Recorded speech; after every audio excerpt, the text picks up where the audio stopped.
scapula correctly. Once you've mastered your eyes and you want to bring another level of challenge, you can use these fantastic mini bands that you've got here. These cost you about $3 depending on where you want to get them from. Here's a shameless plug for Perform Better in Cranston, Rhode Island. Do a lot of business with those guys, and I find their customer service and prices to be great. It's kind of like Shrek, you know, they get all the promos in the background. But the mini band, the yellow one, works well.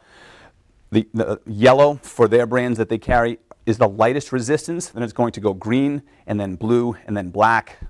Start with the yellow. You don't need much. If I see people doing this with the blue or the black, it's way too much. What we're going to do is we're going to slide this just above the elbow. And guys, if you have arm pair, be prepared to pay the price. Well, it's not that bad, but it'll be slightly uncomfortable.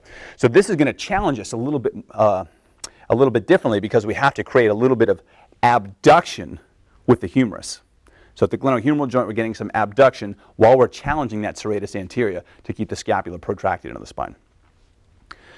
Try to think of if you've got an empty paper towel holder, just that inside that my 5-year-old uses as swords constantly. It's great. We never have to buy a sword at Toys R Us. We just go through paper towels and they're a weapon in between your hands or in between your elbows.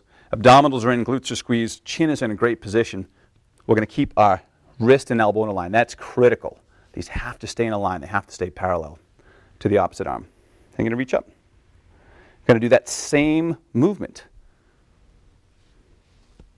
This is going to give you a little bit more of a challenge with the serratus anterior. For some people, this might actually help them find that muscle a little bit more to stay protracted against the rib cage.